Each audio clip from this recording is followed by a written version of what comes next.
Association की तरफ से रखी गई है। सबसे पहले मैं मुख्य रूप से मीडिया का धन्यवाद करूंगा जो कम समय में यहाँ पे मौजूद हुए हैं। हमारे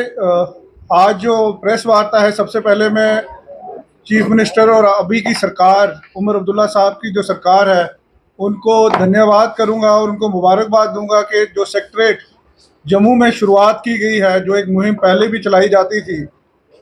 2019 के बाद ये दोबारा से शुरुआत हुई है और मुबारकबाद के पात्र है सरकार। इन्हीं लफ्ज़ों के साथ मैं जो शुरुआत में करना चाहता हूं कि ट्रांसपोर्टर्स जो हैं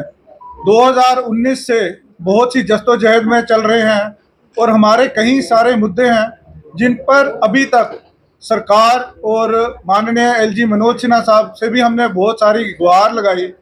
हर डिपार्टमेंट के अफसरान के साथ हमने कई बारी अपनी रिप्रेजेंटेशन दी, अपने मेमोरेंडम दिए और कुर्सियों पे अफसर बदलते रहे, मगर हमारे जो गुहार हमने लगाई, जो हमारे मुद्दे थे,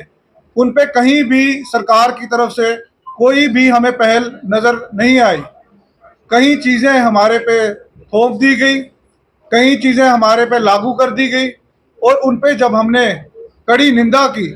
और कई बारी, मगर हमें अभी तक कोई भी चीज़ों पे कहीं भी कोई कार्रवाई होती हुई नज़र नहीं आ रही। जैसे मैं आज प्रेस मीडिया के थ्रू सरकार को ये बताना चाहूँगा कि हमारे सबसे बड़े मुद्दे जो चल रहे हैं, आर्बिट्ररी ब्लैक लिस्टिंग जो कमर्शियल व्हीकल्स की हो रही हैं, आज की डेट पे इतनी कागार बढ़ चुकी है कि हमारे जो व्हीकल्स सड़क पे चलते थे आज वो बिल्कुल खड़े हो चुके हैं। ब्लैक लिस्टिंग की वजह से हमारी ना ही पासिंग हो रही है, ना ही हमारी फीस भरी जा रही है और जो ई चलान है वही ई चलान अनरेगुलेटेड मैनर में किए जा रहे हैं। जहां पे हमने सरकार से, एडमिनिस्ट्रेशन से और ट्रांसपोर्ट सेक्रेटरी के थ्रू हमें कई चीज़ों से सफ़र कर रही है, जैसे कि आतंकवाद के हम दायरे में आ गए, 22 में अटैक हुआ, उसके बाद हमारा टूरिज्म जो है वो डिटीरियरेट हो गया, फ्लड्स आ गए, फ्लड्स के बाद हमारे कहीं नेशनल हाईवे जो हैं वो डिस्ट्रॉय हो गए। आज आप चौथा पुल देख लीजिए, वहां से हमारी सर्विसेज नहीं चल रही हैं,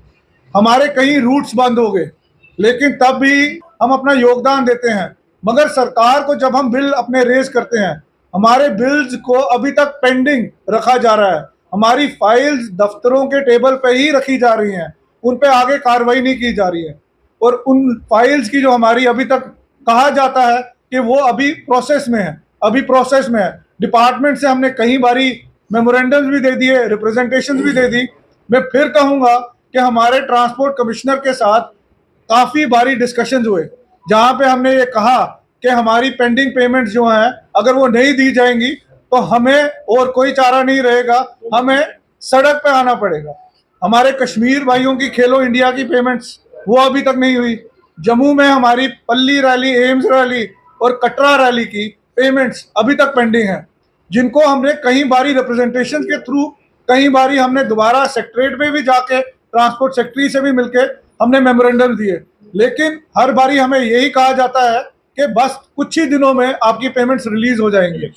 अभी तक उन पेमेंट्स के बारे में हमें कुछ भी नहीं बताया गया, ना ही उसकी प्रोसेस का अभी कहाँ नतीजा निकला है। पिछले 5 महीने अभी तक ट्रांसपोर्ट कमिश्नर के टेबल पे ही पड़ी हुई है और वहां से आगे नहीं चल रही। आखिर क्या कारण है कि सरकार को ट्रांसपोर्टर्स के अगेंस्ट ये कार्रवाई चलानी पड़ रही है, जिसमें हमारी जो भी परेशानियां हैं उनको सीरियसली नहीं लिया जा रहा और इस नॉन सीरियसनेस की वजह से हमारी काफ़ी इश्यूज जो हैं